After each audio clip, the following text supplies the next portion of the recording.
नमस्कार दोस्तों, तो कैसे हैं आप सब। आप सबका बहुत बहुत स्वागत है मेरे इस YouTube चैनल में। और आज के इस वीडियो में हम ये डिस्कस करने वाले हैं कि श्रीलंका में किस तरह से डॉलर क्राइसिस आ गया है। डॉलर क्राइसिस क्या होता है, इसको भी हम आज समझने वाले हैं। तो बहुत दिनों से ये न्यूज़ आ रही है कि जो श्रीलंका में वित्तीय संकट आ चुका है, उसकी वजह से श्रीलंका को अपने 3 राजनयिक मिशनों को बंद करना पड़ रहा है। राजनयिक मिशनें क्या होते हैं, अगर जो आपको ना पता हो तो इसको मैं एकदम शॉर्ट में समझा देता हूँ। दोस्तों, आपने एम्बेसी का नाम तो सुना होगा। एम्बेसी क्या होती है, मान लीजिए कि आप एक इंडियन हैं या फिर कोई भी इंडियन किसी और कंट्री में विजिट करना चाहता है या फिर एज अ टूरिस्ट कहीं जाता है, तो उसे बहुत सारी प्रॉब्लम्स का सामना करना पड़ता है। जैसे कि किसी के पास पासपोर्ट ना हो या फिर किसी को वीज़ा बनवाना हो, तो ये सारी प्रॉब्लम्स का सोल्यूशन एम्बेसी देता है। बहुत सारी कंट्री की एम्बेसी हमारे दिल्ली के एक पर्टिकुलर एरिया में सिचुएटेड है। इसी तरह से बहुत सारी इंडिया की जो एम्बेसी है वो पर्टिकुलर कंट्री में सिचुएटेड होती है, जैसे कि दिल्ली, जापान, यूएसए और बहुत सारी कंट्रियों में हमारी इंडिया की एम्बेसी सिचुएटेड है। इसी तरह से श्रीलंका के बहुत सारे एम्बेसी भी बहुत सारी कंट्रियों में सिचुएटेड है।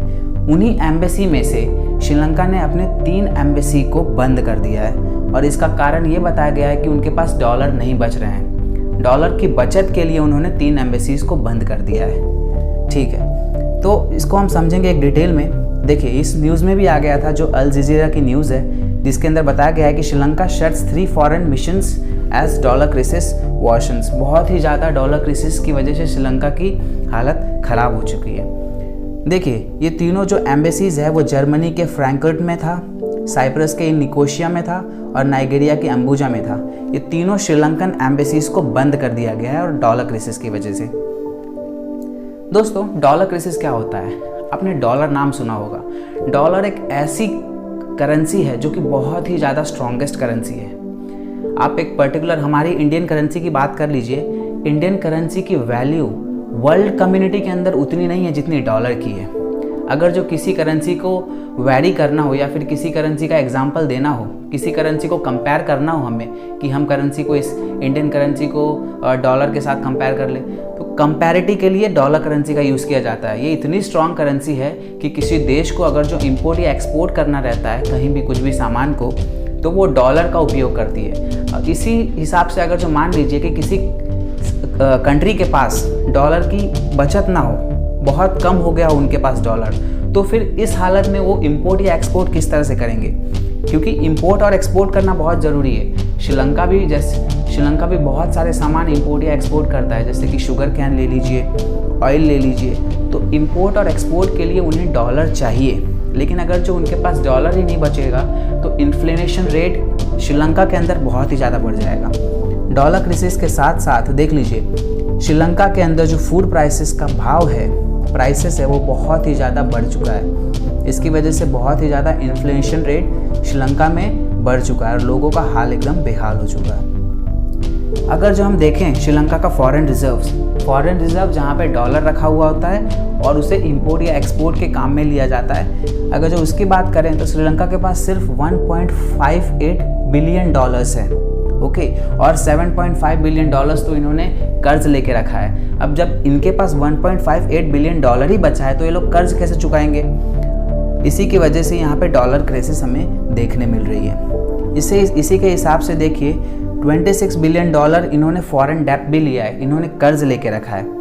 तो ये बहुत ही ज़्यादा यहाँ पे हालत ख़राब हो गई है, बिकॉज श्रीलंका जैसे देशों को बहुत कुछ मंगवाना पड़ता है बाहर से, जैसे कि फ्यूल है, शुगर कैन है, बहुत सारे सामान हैं, उन्हें मंगवाना पड़ता है। तो टाइम टू टाइम इसी मेंटेनेंस को करने के लिए डॉलर का यहाँ पे होना बहुत ज़्यादा ज़रूरी है। देखिए, श्रीलंका ने अपने गवर्नमेंट एम्बेसीज को क्लोज कर दिया और ये बताया कि उनको डेब्ट को पे करना है। डेब्ट को पे करने के साथ साथ अपनी कंट्री को भी चलाना है। अभी देखिए, इतना सारा उनके पास पहले से ही डेब्ट है। उन्होंने चाइना जैसे बड़े बड़े देश से बहुत ज़्यादा कर्जा लेके रखा है।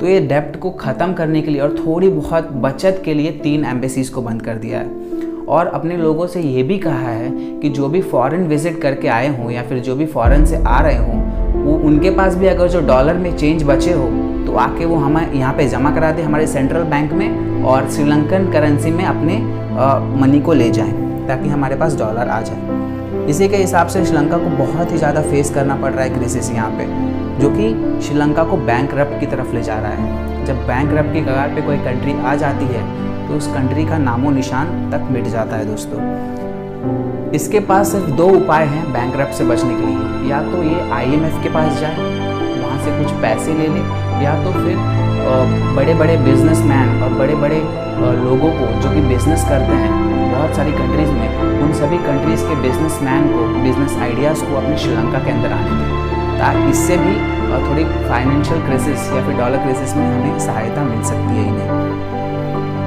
फाइनेंशियल क्राइसिस की वजह से आप सभी को पता ही है कि कोई भी ऐसी न्यूज़ आती है जिससे देश को खतरा होता है तो उसकी शेयर मार्केट एकदम धड़ाम से गिर जाती है। तो यहाँ पे भी सेम बात हुई, शेयर मार्केट यहाँ पे धड़ाम से गिर गई। इन्फ्लेशन रेट बढ़ने के साथ, जैसे कि 17.5 इन्फ्लेशन रेट पहले था, उसके बाद 22.1 इन्फ्लेशन रेट बढ़ गया है।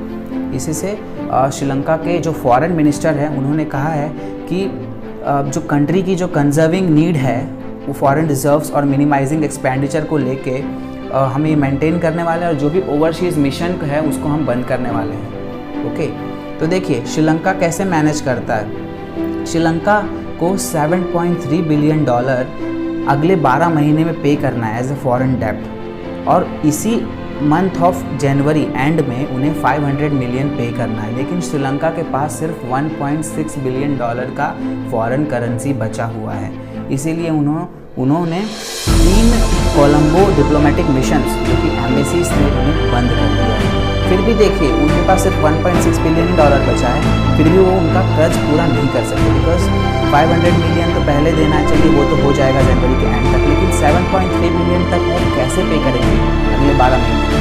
ये सोचने वाली बात है दोस्तों। श्रीलंका में इन्फ्लेशन रेट बढ़ गया इससे।